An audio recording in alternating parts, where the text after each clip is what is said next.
बिस्मिल्लाहिर्रहमानिर्रहीम। अस्सलाम वालेकुम डियर स्टूडेंट्स। आज जिस मौजू पे हम अपनी गुफ्तगू करेंगे ये है standard basis of a vector space. ये बात करने से पहले हम ज़रा अपने लास्ट लेक्चर के हवाले से एक दो बातों को रिकॉल कर लें कि हम अपने आखिरी लेक्चर में वेक्टर स्पेस की बेसिस और डायमेंशन के हवाले से गुफ्तगू कर रहे थे और हमने ये बात देखी थी कि बेसिस से मुराद वेक्टर स्पेस का एक ऐसा ख़ास किस्म का सबसेट होता है जिसमें दो बातें आ जाएं। एक कि इस सेट के तमाम एलिमेंट्स जिनको हम वेक्टर्स बोलते हैं वो क्या होने चाहिए, लीनियरली इंडिपेंडेंट हों। यानी कि दूसरे अल्फाज में क्या कह सकते हैं कि पूरे सेट का जो स्टेटस है वो क्या होना चाहिए, लीनियरली इंडिपेंडेंट। और सेकंड कंडीशन क्या है कि इस सेट में जनरेटिंग की खूबी मौजूद होनी चाहिए, यानी कि ये स्पैन करता हो वेक्टर स्पेस को। तो जो वेक्टर स्पेस का सबसेट इन दोनों खूबियों के साथ मौजूद होता है तो इसे हम बोलते हैं कि ये वेक्टर स्पेस के लिए क्या बना देते हैं, बेसिस बना देते हैं।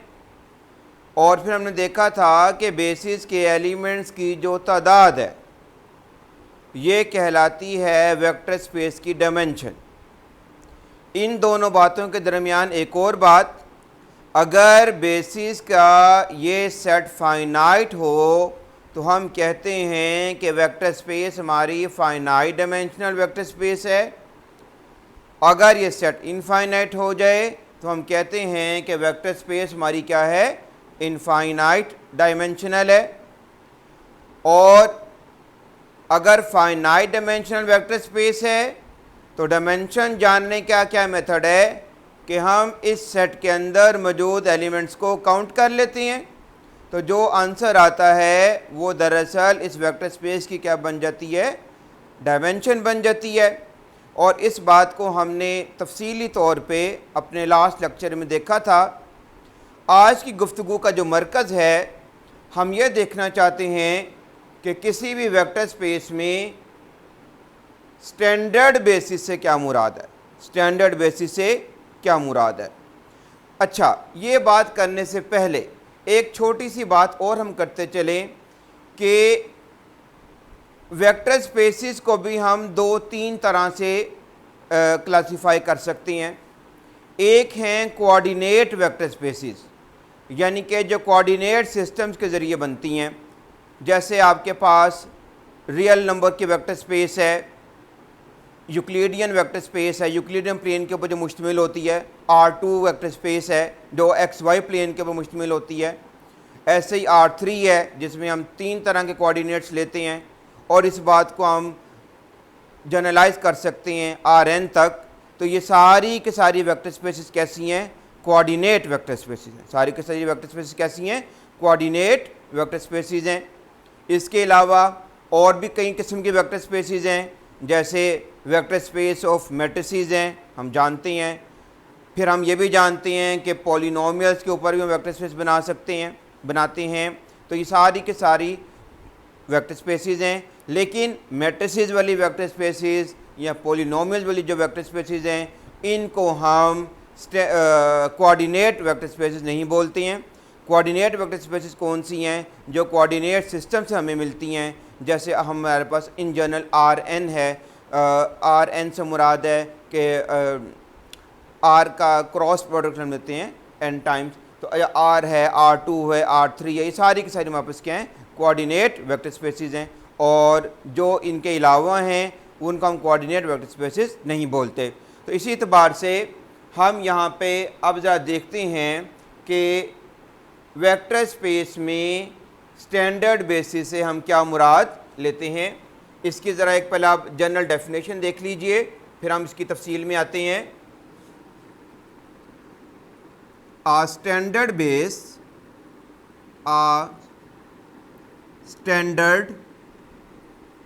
basis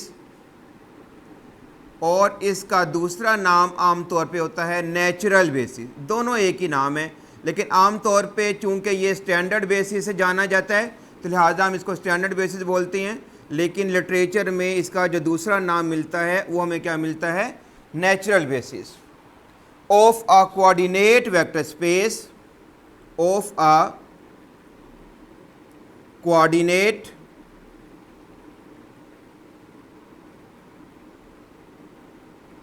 vector space. इसका मतलब यह हुआ कि हम किन वेक्टर स्पेस के मुतालिक बात कर रहे हैं जो कोऑर्डिनेट सिस्टम से हमें मिलती हैं। आ स्टैंडर्ड बेसिस या दूसरा नाम इसका क्या है, natural basis of a coordinate vector space is the set consisting of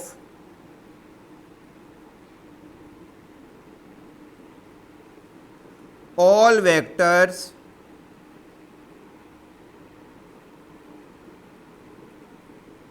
whose coordinates are 0,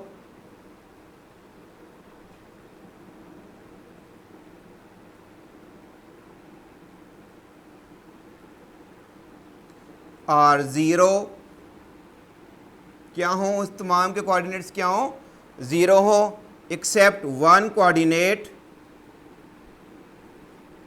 except one coordinate, और जो कोऑर्डिनेट 0 ना हो वो किसके बराबर हो, डेट इज इक्वल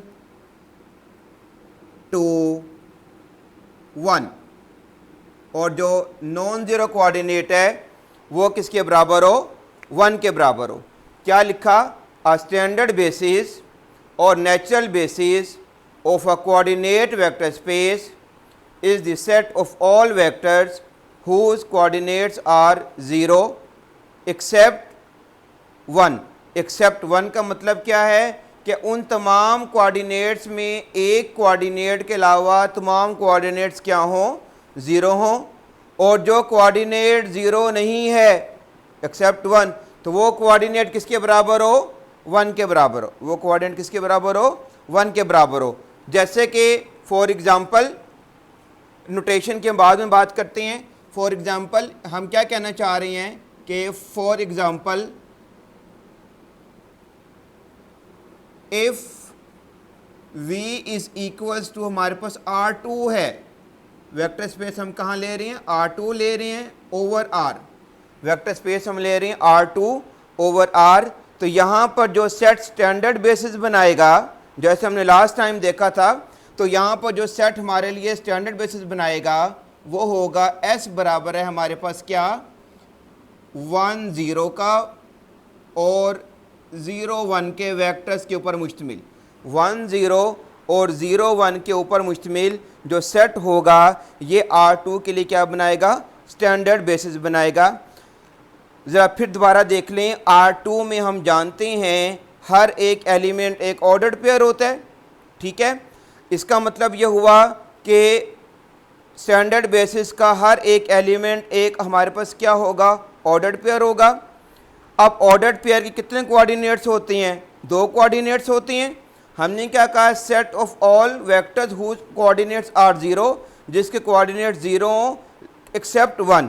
देखो 1 0 का जो पहला वेक्टर है इसके कितने कोऑर्डिनेट हैं, 2, तो एक इनमें 0 हो गया और एक नॉन 0 हो गया, और जो नॉन 0 है वो किसके बराबर है, 1 के बराबर है। दूसरा वेक्टर देखें, 0 1 का वेक्टर है, 0 1 के वेक्टर में कितने कोऑर्डिनेट्स आ रही हैं, 2 आ रही हैं, एक 0 है तो दूसरा कौन सा हो गया, नॉन 0, और जो नॉन 0 है वो किसके बराबर आ रहा है, हमारे पास 1 के बराबर आ रहा है। तो ऐसा कोऑर्डिनेट वेक्टर स्पेसिस के अंदर ऐसा सेट जिसमें वेक्टर्स के तमाम कोऑर्डिनेट्स क्या हो जाएं, 0 हो जाएं, सिर्फ एक नॉन 0 कोऑर्डिनेट हो, सिर्फ एक क्या हो, नॉन 0 कोऑर्डिनेट हो, और वो जो नॉन 0 कोऑर्डिनेट है वो क्या होना चाहिए हमारे पास, एग्जैक्टली इक्वल टू क्या होना चाहिए, 1 होना चाहिए। एग्जैक्टली इक्वल टू क्या होना चाहिए, 1 होना चाहिए। तो हम उसको बोलते हैं कि ये हमारे पास क्या बन जाती है फिर, स्टैंडर्ड बेसिस बन जाती हैं। तो R2 के लिए फिर स्टैंडर्ड बेसिस का सेट का R2 के लिए जो स्टैंडर्ड बेसिस का सेट बनेगा ये कौन सा हो जाएगा, S बराबर है, इसमें दो एलिमेंट आएंगे 1 0 और 0 1 का वेक्टर। इसी बात को लिखने का दूसरा अंदाज क्या है, इसी बात को लिखने का, क्योंकि आप जानते हैं R2 में कितने एक्सिस होते हैं, यूक्लिडियन प्लेन में कितने एक्सिस होती हैं, दो एक्सिस होते हैं, एक हॉरिजॉन्टली जिसको हम एक्स एक्सिस बोलते हैं और एक वर्टिकली जिसको हम क्या बोलते हैं, वाई एक्सिस बोलते हैं। इसी मुनासबत से हम कोऑर्डिनेट, ये जो हमारे पास S के एलिमेंट्स हैं, ऑब्वियसली हम जानते हैं कि वेक्टर स्पेस के एलिमेंट्स को हम क्या बोलते हैं, वेक्टर्स बोलते हैं। अब चूंकि S हमारे पास R2 का सबसेट है तो लिहाजा S के एलिमेंट्स भी क्या कहलाएंगे, वेक्टर्स कहलाएंगे। और इसमें कितने एलिमेंट्स आ रहे हैं, दो एलिमेंट्स आ रहे हैं। तो स्टैंडर्ड बेसिस में जो वेक्टर्स 1 0 और जो 0 1 आ रहे हैं, इनको लिखने का दूसरा अंदाज क्या है, Ex इज इक्वल्स टू, इसको हम कहते हैं कि ये वेक्टर कौन सा आ जाएगा 1 0, और Ey ये कौन सा वेक्टर हमारे पास आ जाएगा 0 और 1। ये डिफरेंट नोटेशंस हैं, ये डिफरेंट क्या हैं, नोटेशंस हैं। Ex से मुराद है कि ये वेक्टर जो x एक्सिस को पॉइंट कर रहा है, और Ey से मुराद क्या है कि ये वो वेक्टर है जो y एक्सिस को क्या कर रहा है, पॉइंट की तरफ पॉइंट कर रहा है। तो इस बुनियाद के ऊपर फिर हम s को कैसे लिख सकते हैं, फिर हमारे पास s क्या हो जाएगा, s will be equals to हमारे पास क्या हो जाएगा, Ex कोमा Ey। बाज़ लिटरेचर में हम इसको E1 और E2 से भी लिखते हैं, Ex और E, क्योंकि ये बात हम कहाँ के लिए कर रहे हैं, कोऑर्डिनेट वेक्टर स्पेसिस के लिए कर रहे हैं। और उसमें हमने अभी जो कोऑर्डिनेट वेक्टर स्पेस ली है, ये कौन सी ली हुई है, R2 ली हुई है। Ex और Ey वेक्टर्स होंगे, और Ex वेक्टर से मुराद क्या है, 1 0 का पेयर, और Ey से मुराद क्या हमारे पास 0 1 का पेयर। तो R2 के लिए स्टैंडर्ड बेसिस का रोल कौन प्ले करेगा, ऐसा सेट जिसमें दो वेक्टर्स आएंगे, एक वेक्टर को हम Ex कहते हैं, एक वेक्टर को हम Ey कहते हैं। Ex किसके बराबर होता है, 1 0 का पेयर, और Ey किसके बराबर होता है, 0 1 का पेयर। ठीक है, तो इस तरह से अब इसका मतलब क्या हुआ, ये बेसिस बनाता है, मतलब क्या है कि आप R2 के हर एक एलिमेंट को इनके लीनियर कॉम्बिनेशन में लिख सकते हैं। आइए देखते हैं वो भला कैसे, ज़रा ये देखिएगा ज़रा, डेट इज़ कि फॉर एग्जांपल अगर हम एक ऑर्डर पे लेते हैं 2 3 बिलोंग्स टू R2, तो 2 3 को हम 2 3 को, ये देखिएगा 2 3 को हम लिख सकते हैं 2 इंटू 1 0 का पेयर प्लस 3 इंटू 0 1 का पेयर। और यहाँ पर आप देख सकते हैं कि आपने क्या किया, 2 3 के वेक्टर को लिख दिया as a linear combination of elements of S। इसका मतलब क्या हुआ कि आप S के एलिमेंट्स के लीनियर कॉम्बिनेशन के ज़रिए R2 के हर एलिमेंट को लिख सकते हैं। तो गोया कि हमारे पास फिर R2 के लिए स्टैंडर्ड बेसिस कौन सी बन जाएंगी, Ex और Ey का सेट। इसी तरह से अगली एग्जांपल में देखिए, अगर फ़र्ज़ कर लें हम स्टैंडर्ड बेसिस देखना चाहते हैं R3 के लिए, स्टैंडर्ड बेसिस ऑफ R3। अब R3 आप जानते हैं ये भी कोऑर्डिनेट वेक्टर स्पेस है, इसके अंदर हर एक एलिमेंट के कितने कोऑर्डिनेट्स होते हैं, 3 कोऑर्डिनेट्स होते हैं, x एक्सिस का, y एक्सिस का और z एक्सिस का। ठीक है, तो यहाँ पर कौन से वाला फिर हमारे पास सेट बनेगा जो स्टैंडर्ड बेसिस का किरदार अदा करेगा, देखिएगा S बराबर होगा 1 0 0 0 1 0 0 0 1। फिर डेफिनेशन पे गौर करें, देखिएगा कि ये S जोन सा है R3 का सबसेट है। R3 में हम जानते हैं एलिमेंट क्या होते हैं, ट्रिपलेट होते हैं। अब हमने क्या कहा कि एस में जो वेक्टर भी आए उसके सारे कोऑर्डिनेट ज़ीरो हों एक्सेप्ट वन कोऑर्डिनेट। ठीक है, जैसे पहला ट्रिपलेट क्या लिया है, कितने कोऑर्डिनेट्स हैं, 3 कोऑर्डिनेट्स हैं, एक के अलावा बाकी सारे कोऑर्डिनेट ज़ीरो हों। तो 3 कोऑर्डिनेट हैं तो 2 ज़ीरो हैं और एक नॉन ज़ीरो। और हमने फिर क्या कहा, जो नॉन ज़ीरो कोऑर्डिनेट हो वो क्या होना चाहिए, एग्जैक्टली 1 हो। किसके बराबर है, उसकी कीमत 1 के बराबर है। ऐसे सेकंड ट्रिपलेट देखें, 3 कोऑर्डिनेट्स हैं, 2 ज़ीरो हैं, एक नॉन ज़ीरो है और जो नॉन ज़ीरो है वो एग्जैक्टली किसके बराबर है, 1 के बराबर है। ऐसे ही 0 0 1 के अंदर भी आप इस बात को बगौर ऑब्जर्व कर सकती हैं कि 3 में से 2 कोऑर्डिनेट्स हमारे ज़ीरो हैं और एक नॉन ज़ीरो है और जो नॉन ज़ीरो है वो हमारा किसके बराबर है, 1 के बराबर है। अब इसकी जो दूसरी नोटेशन है उसके हिसाब से भी देख लेते हैं कि अगर हम ई एक्स बराबर ले लें 1 0 0, ई वाई हमारे पास बराबर आ जाए 0 1 0 और ई जेड हमारे पास किसके बराबर आ जाएगा, 0 0 1 के। ई जेड किसके बराबर आ जाएगा, 0 0 और 1। अब ई एक्स क्या बता रहा है कि ये पॉइंट किस तरफ कर रहा है, एक्स एक्सिस के लिए, e y points towards y axis और ई जेड किसके लिए आ रहा है, जी एक्सिस के लिए। तो इसका मतलब क्या हुआ कि हमारे पास पे जो R3 की स्टैंडर्ड बेसिस बनी वो हमारे पास क्या बन गई है बेसिकली, फिर S is equals to e x e y और e z, e x e y और ई जेड। और लिटरेचर में जो दूसरा नाम है एक और, वो क्या आ जाएगा, E1 E2 E3। E1 से मुराद फर्स्ट एक्स एक्सिस के लिए है, E2 वाई एक्सिस के हवाले से है और EZ किसके हवाले से है और E3 किसके हवाले से है, Z एक्सिस के हवाले से। इसी तरह से हम जोन सा है, अब इसका मतलब क्या हुआ कि R3 का हर एक एलिमेंट यानी कि हर एक वेक्टर लिखा जा सकता है S के एलिमेंट्स के लीनियर कॉम्बिनेशन में और लिहाजा ये सारे के सारे फिर हमारे क्या बन जाएंगे, उसके लिए क्या बन जाएंगी, स्टैंडर्ड बेसिस बन जाएंगी।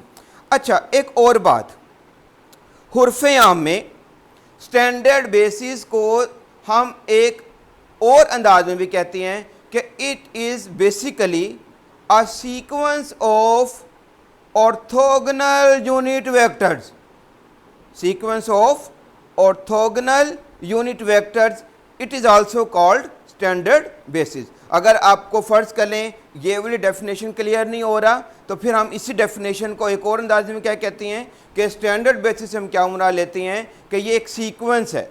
किसका सीक्वेंस है, ऑर्थोगोनल यूनिट वेक्टर्स का। यूनिट वेक्टर्स हम जानते हैं, ऑर्थोगोनल यूनिट वेक्टर्स के मुतालिक तो हम बड़े जानते हैं बातों को, कोई इतनी मुश्किल बात नहीं है, बीएससी के अंदर हम पढ़ चुके हैं इन चीज़ों को। तो ऑर्थोगोनल यूनिट वेक्टर्स का सीक्वेंस किसी भी वेक्टर स्पेस के लिए क्या बना देता है, स्टैंडर्ड बेसिस बना देता है। आप बखूबी जानते हैं कि ई एक्स ई वाई और ई जेड ये बेसिकली तीनों के तीनों क्या हैं, अपनी अपनी ज़ात में यूनिट वेक्टर्स हैं।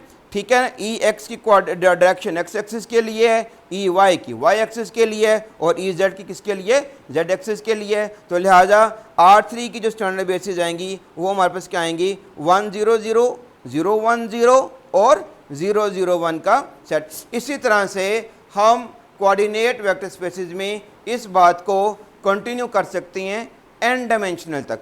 अब चूंकि ये आपके पास सेट फाइनाइट है, S हमारे पास क्या आ गया, फाइनाइट सेट है, इसका मतलब ये हुआ कि R3 हमारा फाइनाइट डायमेंशनल वेक्टर स्पेस होगी। R3 हमारी क्या हो गई है, फाइनाइट डायमेंशनल वेक्टर स्पेस हो गई है। अब अगली बात, इसकी डायमेंशन कितनी है, तो आप उसके लिए क्या करेंगे, S के अंदर एलिमेंट्स को काउंट कर लें। अब S के अंदर कितने एलिमेंट्स आ रहे हैं, जितने ट्रिपलेट्स होंगे। कितने ट्रिपलेट्स आ रहे हैं, 3 ट्रिपलेट्स आ रहे हैं, तो इसका मतलब है R3 की डायमेंशन कितनी हो जाएगी, हमारे पास 3 हो जाएगी। इसी तरह से आप R4 के लिए बात कर सकते हैं, R5 के लिए बात कर सकते हैं, अप टू कहाँ तक जा सकते हैं, Rn तक जा सकते हैं। तो गोया कुल मिलाकर जो सूरत हाल बनी वो क्या बनी कि कोऑर्डिनेट वेक्टर स्पेसिस में जो Rn तक चली जाती हैं जिनको हम एंड ये सारी की सारी एक बात तो ये क्या है कि ये फाइनाइट डायमेंशनल वेक्टर स्पेसेस है, सारी की सारी क्या है फाइनाइट डायमेंशनल वेक्टर स्पेसेस हैं। अब इनके डायमेंशन कितनी कितनी है, उसका सादा सा जवाब क्या है कि जो n की कीमत आएगी, जो r के ऊपर n की कीमत आती है वो दरअसल उसकी क्या बन जाती है, उसकी क्या बन जाएगी, डायमेंशन बन जाएगी। यानी कि इसका मतलब और इसकी r के ऊपर जो कीमत आ रही होती है, जैसे यहाँ R3 के ऊपर N3 आ रहा है, इसका मतलब ये है कि इसके 3 कोऑर्डिनेट्स हैं। अगर R4 होगा तो इसका मतलब उसके 4 कोऑर्डिनेट्स हैं। अगर Rn होगा तो इसका मतलब उसके कितने कोऑर्डिनेट्स हो जाएंगे, n कोऑर्डिनेट्स हो जाएंगे। ठीक है, और इसी हिसाब से जो उनसे फिर हम अपना इन तमाम के तमाम कोऑर्डिनेट वेक्टर स्पेसेस को क्या कहते हैं, इनके मुतालिक हमने क्या तय कर लिया कि ये सारी की सारी हमारे पास क्या हैं, फाइनाइट डायमेंशनल वेक्टर स्पेसेस हैं। ठीक है, और इनकी जो डायमेंशंस हैं वो क्या आएंगी, जो दरअसल n की क्या होगी, वैल्यू होगी। जरा समराइज करें अपनी सारी बात को, तो स्टैंडर्ड बेसिस ऑफ नंबर 1, अगर हम R लेते हैं vector space of real numbers over a field of real numbers, तो ये हमारे पास क्या आएंगी, S बराबर क्या आएगा, हमारे पास 1 आएगा। ठीक हो गया, इसका मतलब क्या हो, दूसरी बात यहाँ से हमें क्या पता चलेगी कि R हमारे पास क्या होगा, फाइनाइट डायमेंशनल वेक्टर स्पेस होगा। और तीसरी बात क्या आ जाएगी कि R की जो डायमेंशन आएगी वो हमारे पास क्या आएगी, 1 आएगी। 3 बातें हमने लिखी हैं इस हवाले से कि अगर हम वेक्टर स्पेस लेते हैं रियल नंबर्स की ओवर R से मुराद फील्ड ऑफ रियल नंबर्स, तो यहाँ पर स्टैंडर्ड बेसिस का रोल कौन प्ले करेगा, सिंगलटन वेक्टर का सेट, और यहाँ पे वेक्टर से बराबर आएगा 1 के बराबर आएगा। इस बात से क्या पता चल रहा है कि R क्या हो जाएगी, फाइनाइट डायमेंशनल वेक्टर स्पेस, क्योंकि S फाइनाइट है। अब डायमेंशन कितनी है, तो S के एलिमेंट्स काउंट कर लें, S में कितने एलिमेंट्स आ रहे हैं, एक एलिमेंट आ रहा है, तो लिहाजा R की डायमेंशन कितनी हो जाएगी, हमारे पास 1 हो जाएगी। इसी तरह से अगर हम R2 लेते हैं वेक्टर स्पेस, हमने ली R2 over a field of real numbers. अब यहाँ पर स्टैंडर्ड बेसिस कौन बनाएगा, हमारे पास S बराबर हमारे पास किसके आ जाएगा, 1 0 और 0 1। इसका मतलब वो R2 हमारे पास क्या हो जाएगा, फाइनाइट डायमेंशनल वेक्टर स्पेस। और तीसरी बात क्या आ जाएगी कि डायमेंशन ऑफ R2 हमारे पास किसके बराबर आ जाएगी, 2 के बराबर आ जाएगी। ठीक है, पहली बात S क्या बता रहा है, स्टैंडर्ड बेसिस, चूँकि S फाइनाइट है, क्या गाइड कर रहा है कि R2 क्या हो जाएगा, फाइनाइट डायमेंशनल। तीसरी बात S के एलिमेंट्स कितनी हैं, 2 हैं, जो क्या बता रहे हैं कि R2 की डायमेंशन कितनी आ जाएगी, 2 आ जाएगी। इसी तरह से अगर हम बात को कंटिन्यू करें, नंबर 3 अगर हम ले लेते हैं R3 ओवर R, तो यहाँ पर आप देखिएगा हमारे पास S जो स्टैंडर्ड बेसिस बना रहे हैं वो क्या होंगे, 1 0 0 0 1 0 0 0 1। दूसरी बात क्या पता चल रही है कि R3 हमारे पास क्या हो रहा है, फाइनाइट डायमेंशनल हो रहा है। और तीसरी बात क्या आ रही है कि dimension of R3 is equal to किसके बराबर आ रही है, हमारे पास 3 के बराबर आ रही है। R3 के लिए अगर बात करें तो फिर देखिएगा स्टैंडर्ड बेसिस कौन बना रहा है, S 1 0 0 0 1 0 और 0 0 1 का ट्रिपलेट का सेट चूँकि फाइनाइट है, लिहाजा R3 क्या हो जाएगा, हमारे पास finite dimensional vector space. S में कितने एलिमेंट्स आ रहे हैं, 3 एलिमेंट्स आ रहे हैं, तो लिहाजा R3 की डायमेंशन हमारे पास कितनी आ जाएगी, 3 आ जाएगी। इसी तरह से हम R4 के लिए बात कर सकते हैं, R5 के लिए बात कर सकते हैं, अप टू सोन Rn तक के लिए बात कर सकते हैं। ये 3 वेक्टर स्पेसिस ख़ास तौर पे कोऑर्डिनेट सिस्टम के अंदर ज़्यादा अहमियत की हामिल हैं। आप जानते हैं वो क्यों, इसलिए कि जो फर्स्ट वेक्टर स्पेस है, vector space of real numbers, ये दरअसल ज्योमेट्रिकली हमें रियल लाइन देती है। ज्योमेट्रिकली हमें क्या देती है, रियल लाइन देती है।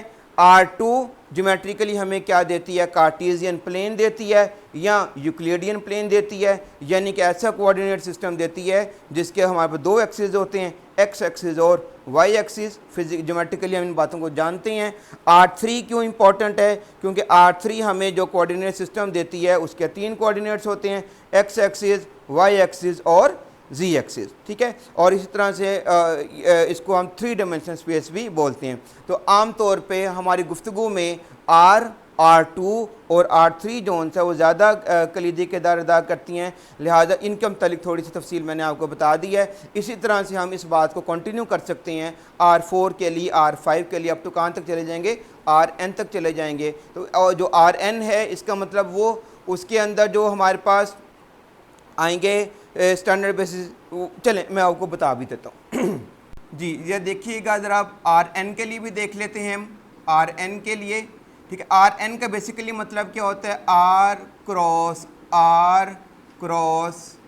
Rn टाइम्स, ठीक होगी बात।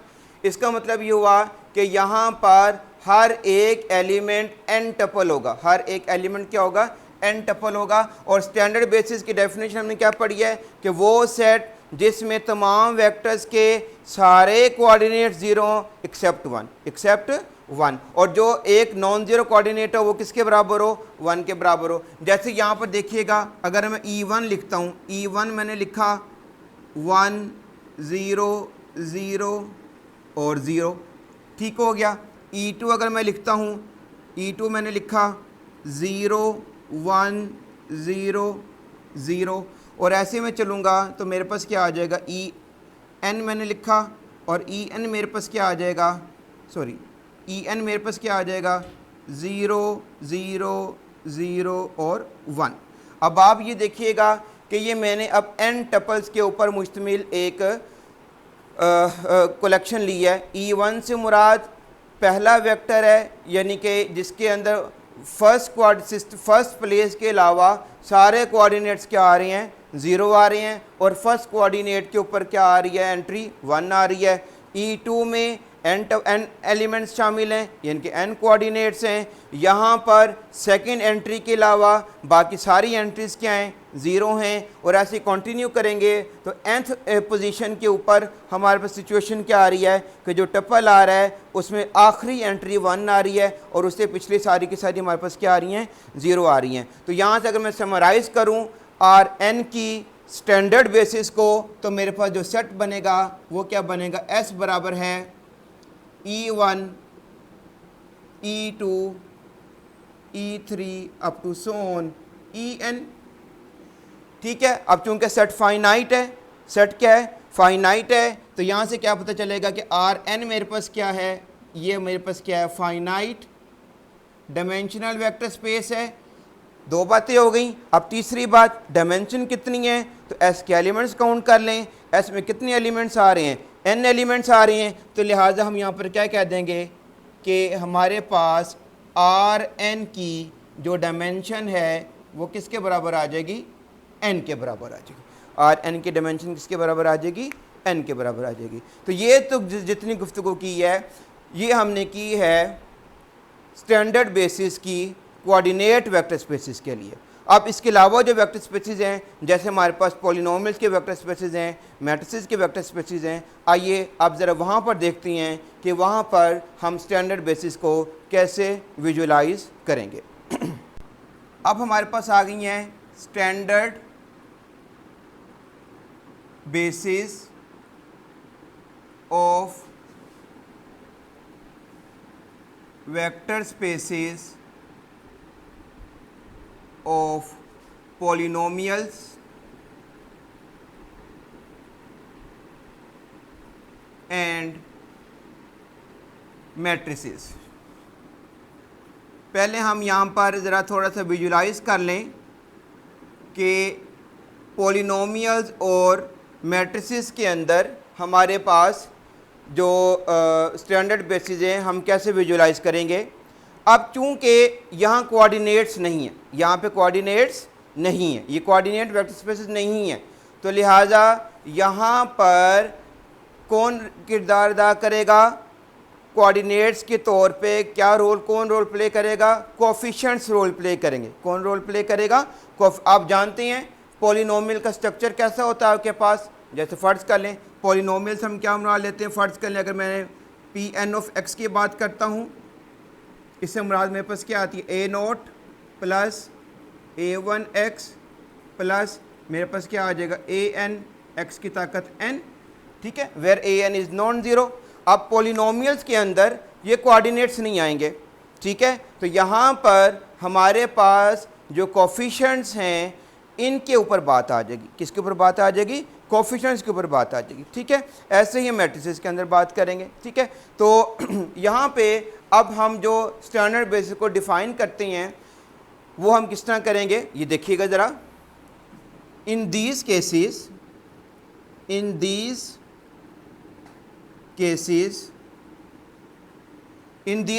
से क्या मुराद है कि अगर हमारे पास पॉलिनोमियल्स के वेक्टर स्पेस हो या मैट्रिसेस के वेक्टर स्पेस हो, a standard basis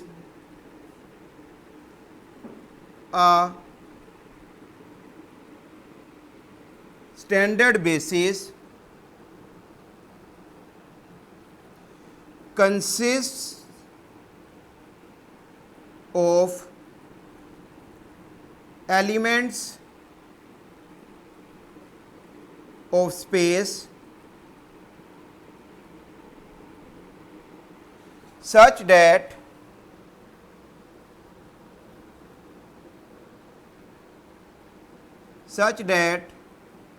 all coefficients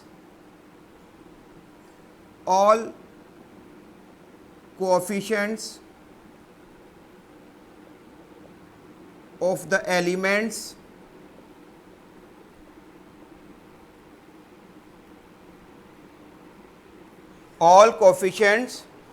the elements are zero except one non-zero coefficient,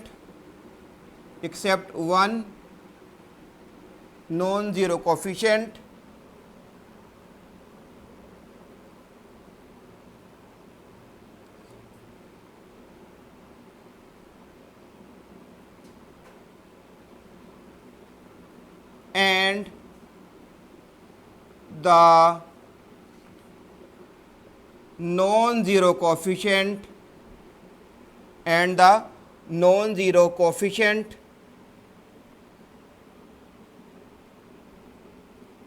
is equal to 1 and the non-zero coefficient is equals to 1। क्या कह रहे हैं, in these cases a standard basis consists of elements of space के elements पे क्या करे, consist करे। Elements में क्या खूबी हो वो आगे बताई जा रही है, such that all coefficients of the elements are zero, कि उस एलिमेंट के तमाम कोफिशिएंट्स क्या होने चाहिए, ज़ीरो होने चाहिए, except one non zero coefficient, और उन तमाम कोफिशिएंट्स में सारे कोफिशिएंट ज़ीरो हों लेकिन एक कोफिशिएंट क्या होना चाहिए, नॉन ज़ीरो होना चाहिए। जैसे हमने कोऑर्डिनेट वेक्टर स्पेसेस में क्या कहा था कि उसके तमाम कोऑर्डिनेट ज़ीरो हों और एक कोऑर्डिनेट क्या हो, नॉन ज़ीरो हो। अब हम कोऑर्डिनेट के बजाय क्या इस्तेमाल करें, कोफिशिएंट इस्तेमाल कर रहे हैं कि तमाम एलिमेंट्स के तमाम कोफिशिएंट ज़ीरो हों except one non zero coefficient, और सिर्फ एक कोफिशिएंट जो सा वो क्या होना चाहिए, नॉन ज़ीरो होना चाहिए। अगली बात क्या कर रहे हैं, और वो जो नॉन ज़ीरो कोफिशिएंट है वो किसके बराबर होना चाहिए, वन के बराबर होना चाहिए। वो किसके बराबर होना चाहिए, वन के बराबर होना चाहिए। तो क्या समझ में आई बात यहाँ से कि पॉलिनोमियल के वेक्टर स्पेस या मैट्रिसेस के वेक्टर स्पेस में स्टैंडर्ड बेसिस का किरदार जो सेट अदा करेगा, इनमें हम जिन एलिमेंट्स को शामिल करेंगे उनमें क्या खूबी होनी चाहिए कि उनके तमाम कोफिशिएंट्स क्या होने चाहिए, ज़ीरो होने चाहिए, मां सिवाय एक कोफिशिएंट के, और जो कोफिशिएंट नॉन ज़ीरो हो वो किसके बराबर होना चाहिए, वन के बराबर होना चाहिए, ठीक है। अब मिसाल के तौर पर अब हम ज़रा देखते हैं कि सेट मैट्रिसेस की जो वेक्टर स्पेस है उसके अंदर स्टैंडर्ड बेसिस हम कैसे मालूम करेंगे या उनको हम कैसे विजुलाइज करेंगे। जी, standard basis of vector space V is equals to M2 of R। Vector space किसके मतलब बात कर रहे हैं? M2 of R। M2 of R से क्या मुराद है? Set of all 2 cross 2 square matrices over the field of real numbers. हम जानते हैं कि ये वेक्टर स्पेस बनाते हैं। अब यहाँ पर देखिएगा हम अब कैसे यहाँ पे कैलकुलेट, अब यहाँ पर चूंकि मैट्रिसेस हैं लिहाजा यहाँ पे हर एलिमेंट कैसा नज़र आएगा? मैट्रिक्स नज़र आएगा। कैसा नज़र आएगा? मैट्रिक्स नज़र आएगा। अब मैट्रिक्स के अंदर स्टैंडर्ड बेसिस का किरदार कौन अदा करेगा? देखिएगा ज़रा, S is equals to 1 0 0 0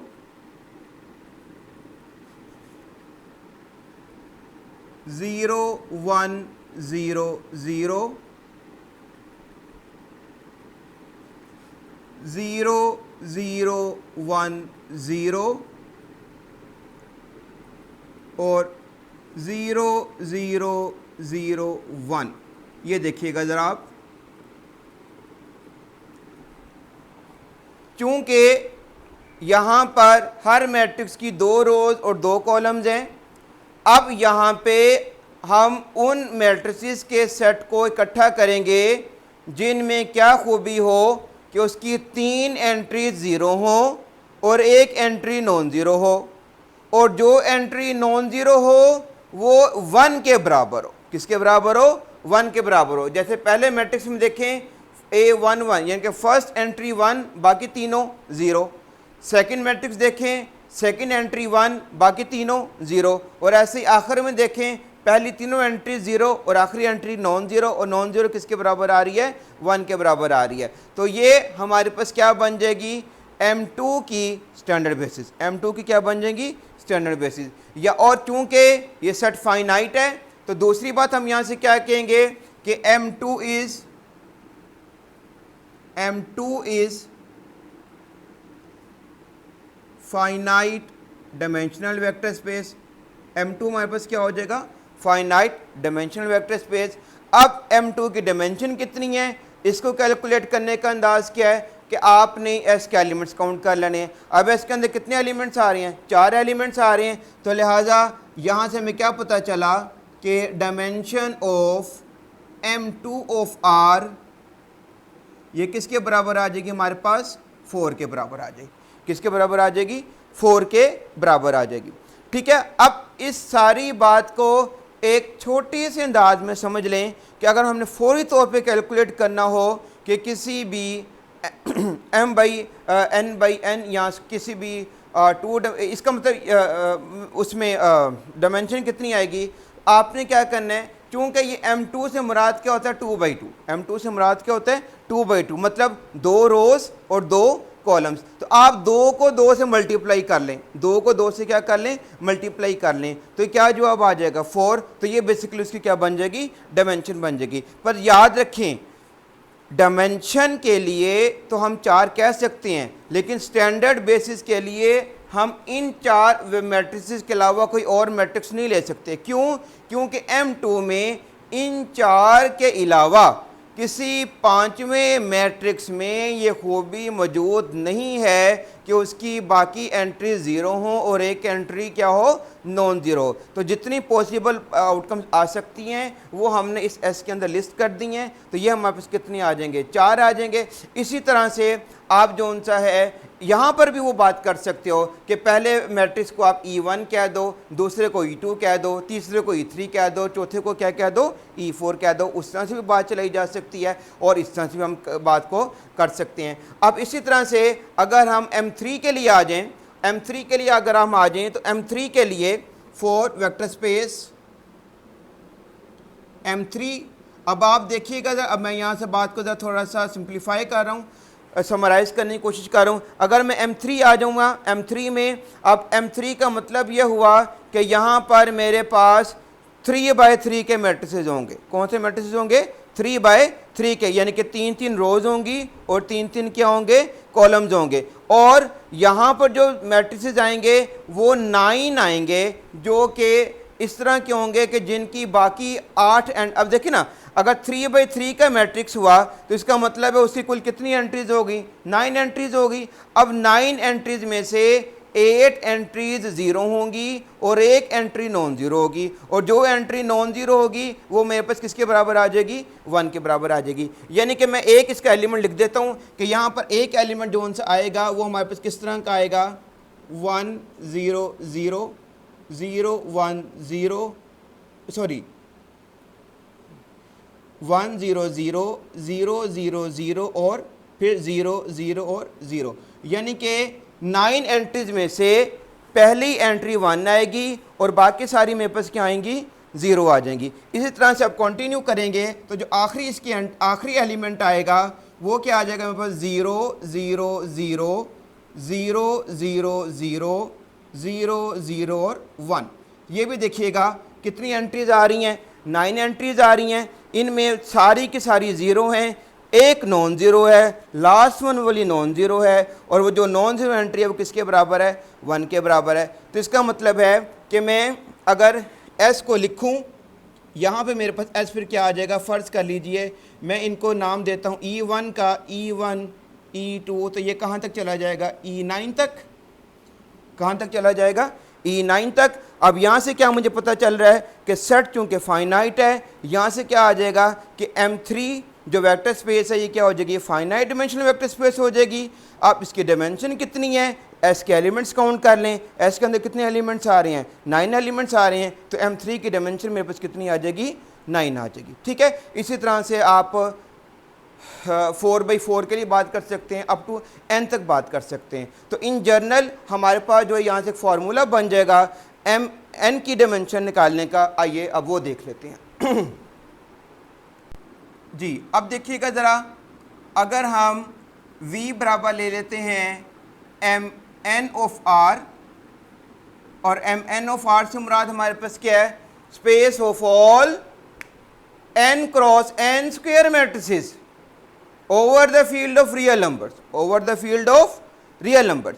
obviously अब यहाँ पर हम जो जनरलाइज कर लेते हैं बात को, तो यहाँ पे हमारे पास जो फर्स्ट एलिमेंट होगा, या यूँ कर लेते हैं कि यहाँ पे हमारे पास, जैसे आपने देखा M2 में आपने देखा 4 मैट्रिसेस के ऊपर मुश्तमिल जौन सा है सेट वो स्टैंडर्ड बेसिस बना रहे, और हर एलिमेंट में क्या खूबी है कि बाकी 3 एंट्री 0, एक एंट्री नॉन ज़ीरो, और जो नॉन ज़ीरो एंट्री है वो किसके बराबर आ रही है, 1 के बराबर आ रही है। इसी बात को आपने ऑब्ज़र्व किया M3 के लिए, वहाँ पे कुल कितनी एंट्रीज़ आ रही हैं, 3/3 यानी कि 9 एंट्रीज़ आ रही हैं, उनमें से 8 एंट्रीज 0 हैं, एक एंट्री नॉन ज़ीरो है, और नॉन ज़ीरो एंट्री किसके बराबर आ रही है, 1 के बराबर आ रही है। अब यहाँ देखिएगा, यहाँ पर हर मैट्रिक्स के अंदर n रोज और n कॉलम्स हैं, तो इसका मतलब है हर एक मैट्रिक्स में कुल कितनी एंट्रीज आ जाएंगी, n स्क्वायर, कुल कितनी एंट्रीज आ जाएंगी, n स्क्वायर। उनमें से एक एंट्री नॉन ज़ीरो होगी, बाकी सारी क्या हो जाएगी, 0 हो जाएंगी।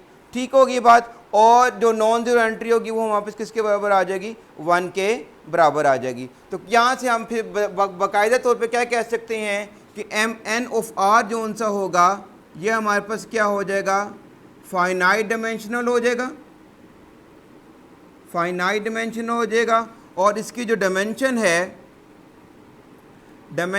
जो सी mn ऑफ r की, वो मेरे पास किसके बराबर आ जाएगी, n स्क्वायर, किसके बराबर आ जाएगी मेरे पास, n स्क्वायर के, डायमेंशन ऑफ mn किसके बराबर आ जाएगी, n स्क्वायर के बराबर आ जाएगी। अब अगर आप यहाँ पे n2 पुट करेंगे तो देखिए आंसर क्या आया था, 2 स्क्वायर 4 आ जाएगा। अगर हम n3 पुट करेंगे तो 3 स्क्वायर क्या आ जाएगा, 9 आ जाएगा।